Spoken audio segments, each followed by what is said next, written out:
Kembali bersama Suntar di Bengkel Vidas. Kali ini kita akan membahas soal fisika yang saya adaptasi dari Physics for JEE ya, chapter 3.15. Soal ini bisa untuk mempersiapkan kita semua, khususnya untuk masuk perguruan tinggi negeri ketika Anda mengambil fisika dasar, atau juga bisa digunakan sebagai latihan Olimpiade Fisika tingkat SMA. Nah, di sini diberikan ada sistem ya, seperti gambar berikut, di mana permukaan bidang miring dan balok ini licin ya. Balok M1 diletakkan di atasnya.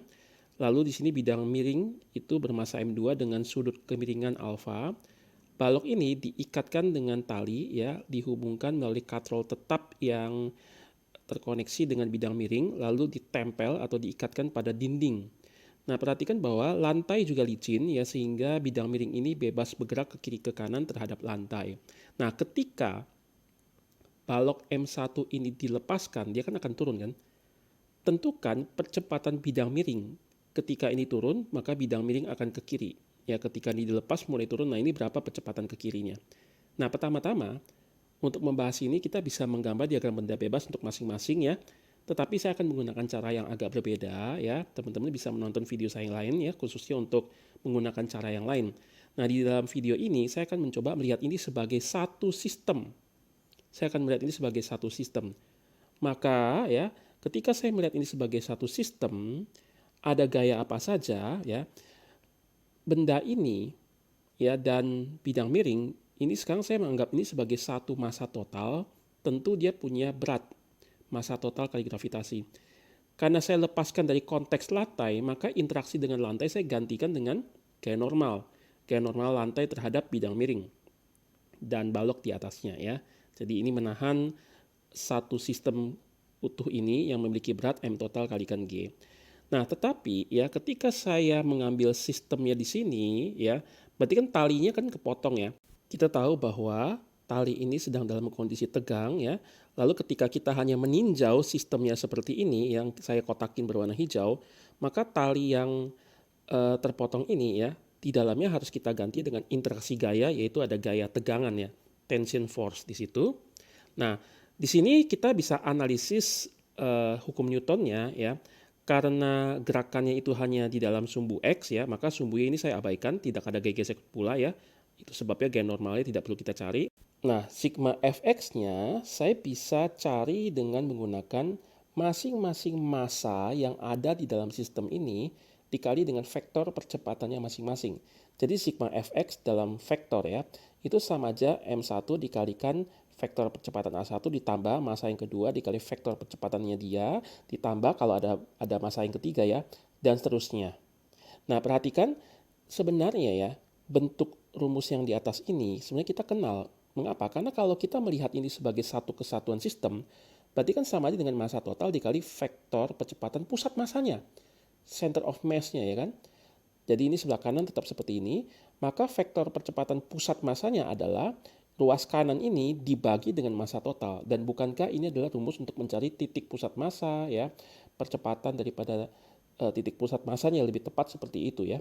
Nah, jadi berlaku yang seperti di atas ini. Nah, saya akan menggunakan ya kalimat yang di atas, kalimat matematis yang di atas untuk menganalisa sistem ini. Oke. Nah, sigma Fx sama dengan M1 kali A1X ditambah M2 dikalikan dengan A2X. Jadi sigma Fx sama dengan massa 1 ya dikalikan, ini karena dalam arah sumbu X ya, M1 kalikan A1X ya, tambah M2 dikalikan percepatan benda 2 dalam arah sumbu X. Nah, perhatikan bahwa saya menggunakan ke kanan itu sumbu X positif, ke atas sumbu Y positif. Ini kerangka acuan yang saya gunakan untuk menganalisis hukum Newton ini. Itu sebabnya kalau ada yang ke kiri berarti harus minus. Dalam hal ini sigma Fx untuk sistem ini gaya eksternalnya hanya ada ini dalam arah sumbu X ya. Di dalam ini kan ini semua ada satu kesatuan benda kan. Sedangkan kalau kita cek ada gaya apa saja dalam arah sumbu X hanya ini. Berarti min T. Perhatikan ke kanan plus, ke kiri min T. Lalu M1 dikalikan A1X tambah M2 kalikan A2X. Nah, anggaplah A2X ya, percepatan A2 itu nilainya besarnya itu adalah A2. Nah, karena bidang miring ini akan ke kiri ya seiring dengan benda satu turun ke bawah, ke kanan bawah, maka di sini A2X-nya adalah min A2. Ya, sekali lagi ke kanan positif berarti kalau ke kiri negatif. Bagaimana dengan A1 nih? Nah, A1 ini ya, itu kan balok ini kan turun. Lalu kita mau tahu percepatan benda satu relatif terhadap tanah tapi yang segaris ya atau yang sejajar dengan sumbu X. Nah, maka ya ini bisa kita gunakan ya satu variabel tambahan yaitu percepatan relatif daripada massa satu terhadap bidang miring yaitu AR. Jadi kalau di sini dia turun ya terhadap bidang miring, saya sebut itu adalah percepatan relatif massa satu, balok satu ini terhadap bidang miring. Itu sebabnya kalau saya ingin mencari yang ke kanannya atau yang segaris dengan sumbu X, saya harus kalikan dengan cos. Ketika dia turun menuruni bidang miring, ya, maka dia juga ke kanan ya terhadap bidang miring yaitu AR kalikan cos. Tapi pada saat yang sama, dia bersama dengan bidang miring itu ke kiri sejauh atau sebesar A2 ya. Sebesar percepatannya A2, makanya minus A2. Nah, saya bisa kasih analogi ya, seandainya ya, teman-teman perhatikan ini kerangka acuan ini bidang miring ya, bukan tanah ya. Jadi, terhadap bidang miring dia turun dengan percepatan A relatif. Nah, perhatikan ini sudut dalam berseberangan ya kan. Sudutnya sama di sini nih, di sini sama ini. Berarti ini alfa juga. Itu sebabnya kalau saya proyeksi ke kanan AR kalikan cos, ke bawah AR kalikan sin. Nah, itu sebabnya tadi ya, ketika kita mau meninjau pergerakan balok terhadap bidang miring, ke kanannya berapa? AR kalikan cos alfa. Tapi bidang miringnya ke kiri, A2. Berarti balok terhadap tanah itu AR cos alfa kurang A2. Mungkin teman-teman bingung, ya tapi saya akan kasih ilustrasi satu lagi. Anggaplah ada seorang, dia berada di dalam pesawat yang cukup panjang. Ya, pesawatnya anggap aja cukup panjang ya. Lalu ada orang di tanah yang diam ya, di bumi yang sedang diam. Oke. Nah, orang ini ya berjalan ke kanan terhadap pesawat yang sedang bergerak. Jadi pesawat ini lagi bergerak ke kiri, tapi orang ini ada di dalam pesawat. Nah, orang ini yang di dalam pesawat itu ya, dia bergerak ke kanan sejauh 10 meter. Perhatikan, dia bergerak ke kanan sejauh 10 meter terhadap pesawat, bukan terhadap tanah ya, terhadap pesawat. Lalu pesawatnya gerak ke kiri. Sejauh berapa? Sejauh 2 meter misalnya. Maka orang ini ya, dia bergerak terhadap orang yang di bumi berapa ke kanannya? 8 kan? Sekali lagi ya, tadi kalau misalkan dia orang ini gerak ke kanan itu 10 meter terhadap pesawat, tapi dia sama pesawatnya itu ke kiri. Ya kan? Bergerak ke kiri nih. Sejauh 2 meter. Maka perpindahan orang ini terhadap orang yang di bumi yaitu 8 meter. Nah, pergerakan dia tadi ke kanan terhadap pesawat itu adalah AR kalikan cos alfa. Sedangkan pergerakan pesawat ke kiri yang 2 meter tadi itu adalah percepatan bidang miring. Makanya minus A2. Jadi begitu ya, kurang lebih ilustrasinya seperti itu ya. Nah, maka kita dapatkan persamaannya seperti ini. Nah, tetapi ya kita juga bisa melihat atau meninjau diagram benda bebas dari balok ini. Nah, maka kalau saya gambarkan seperti biasa ya, diagram benda bebasnya seperti ini. Jadi ada tegangan tali ya, lalu kemudian dia ada berat, tapi beratnya kita proyeksi mg sin dan mg cos ya. Ini sudah tidak perlu saya jelaskan lagi ya, sudah ada di video-video saya yang sangat-sangat dulu sekali ya. Lalu kemudian ini ada gaya normal. Nah, perhatikan ya bahwa di sini saya coba iseng, saya menggunakan kerangka acuannya bukan ke kanan X positif dan Y positif ke atas, tetapi begini, sejajar bidang miring X aksen dan Y aksen tegak lurus bidang miring. Mengapa? Karena kalau saya menggunakan koordinat seperti ini gaya normalnya mesti diproyeksi.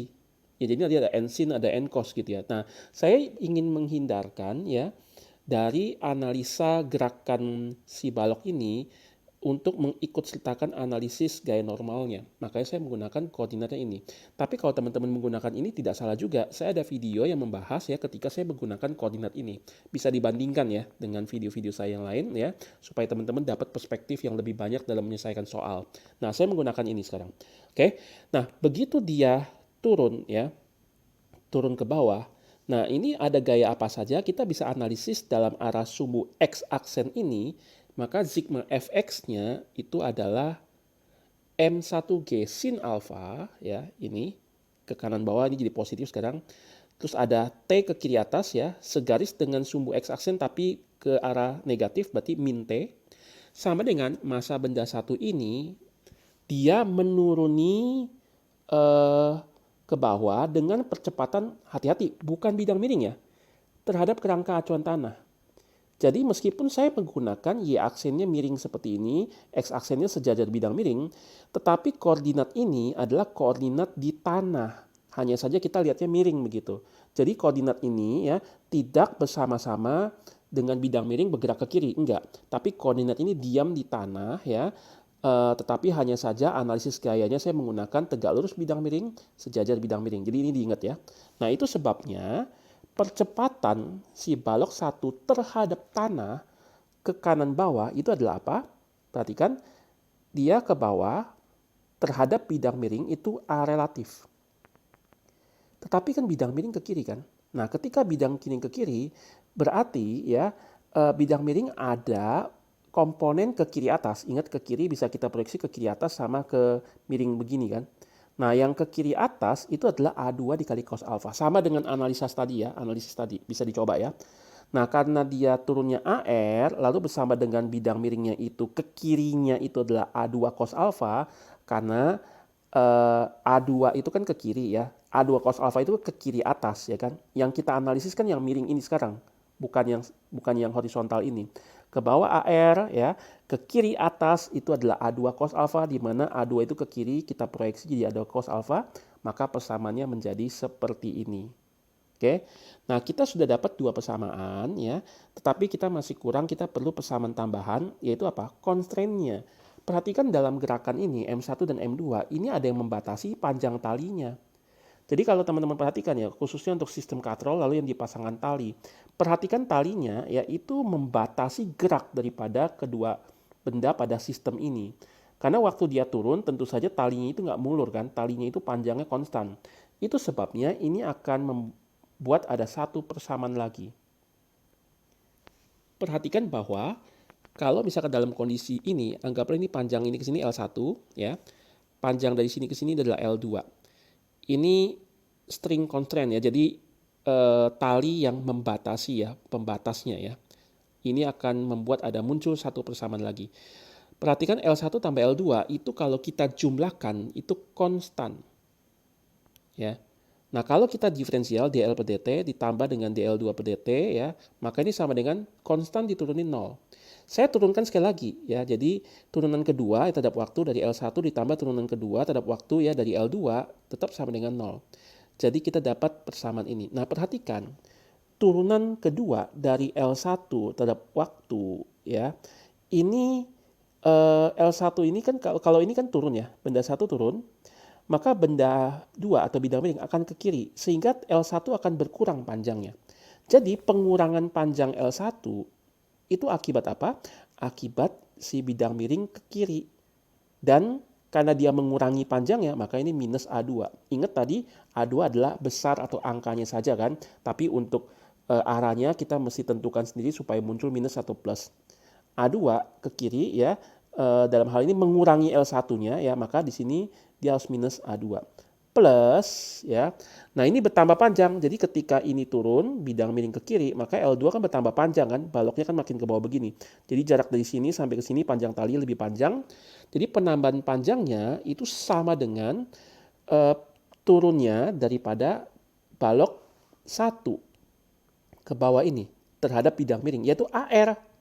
Maka min 2 ditambah AR sama dengan 0, atau percepatan relatif balok 1 ke bawah terhadap bidang miring sama saja percepatan bidang miring ke kiri terhadap tanah. Ya, maka AR sama dengan A2. Dari tiga persamaan ini kita coba substitusi ya. Nah, di sini saya menggunakan M1 kali G sin alfa ya, ini ya persamaan 1 dikurang T sama dengan M1 dikali. Nah, setiap ada AR saya ganti dengan A2. Kan ini kan AR sama dengan A2 nih kalau kita rapikan ya. Jadi AR ini saya ganti dengan A2. Nah, dapat persamaan yang atas. Sekarang persamaan yang kedua, ini saya kalikan min 1 supaya ini positif. Kalikan min 1 jadi plus T, kalikan min 1. Nah, min 1 kalikan ke dalam itu jadinya minus AR cos alfa plus A2. Maka ini saya tukar aja tempatnya menjadi seperti ini. Lalu minus 1 juga dikalikan ini, jadi plus M2A2. Kenapa saya kalikan min 1? Supaya T-nya positif, karena T yang di atas negatif, kalau kita jumlahkan, T-nya hilang. Tujuan kita menghilangkan T-nya kan. M1 kali G kali sin alfa ya, sama dengan, nah ini kita kalikan masuk, M1 kalikan A2, M1 dikalikan minus A2 cos alfa ini ya, ditambah dengan yang di bawah M1 kalikan A2 lagi ya, lalu M1 dikalikan A2 kali cos alfa tapi minus ini, ditambah dengan M2A2. Nah, sekarang kita coba rapikan ya. Yang di sebelah kanannya, ruas kanan, itu ada yang sama. M1 dengan M1 kali A2, M1 kali A2, berarti 2 kalinya. Ini juga M1A2 cos, M1A2 cos minus jadi min 2 ya. Lalu yang ini terakhir M2A2. Perhatikan bahwa di sini ada M1A2, di sini ada M1A2. Saya faktorkan keluar ya. Jadi 2M1A2, kalau saya kalikan masuk jadi ini kalikan ini jadi ini kan. Ini difaktorkan keluar jadi 2M1A2 dikali dalam kurung 1 min cos alfa ditambah ini tetap M2A2. Perhatikan ada yang sama lagi, ini A2 ya, ini A2. Berarti A2 bisa difaktorkan keluar ya menjadi 2M1 dikali dengan 1 cos alfa ditambah dengan M2, ini M2. Nah, A2 di luar. Karena kalau ini kalikan masuk jadi ini kalikan masuk jadi ini ya kan. Oke, maka A2 nih, A2 sama dengan M1 G sin alfa dibagi dengan suku ini. A2 sama M1 G sin alfa dibagi dengan 2 kali M1 dalam kurung 1 min cos alfa ditambah M2. Oke, jadi kita sudah mendapatkan ya percepatan bidang miring ya ke kirinya itu berapa ketika percepatan balok M1 itu mulai dilepaskan atau mulai bergerak. Nah, di sini sekali lagi saya menggunakan cara yang agak unik. Saya melihat ini sebagai satu sistem ya. Lalu yang kedua juga untuk batasan dari panjang tali ini ya, saya mencarinya dengan menggunakan sedikit kalkulus ya. Jadi teman-teman bisa menggunakan cara ini untuk memberikan perspektif yang lebih luas dalam menyelesaikan soal fisika. Oke, sampai di sini pembahasan kita mengenai soal di bengkel Fidas. Salam semangat!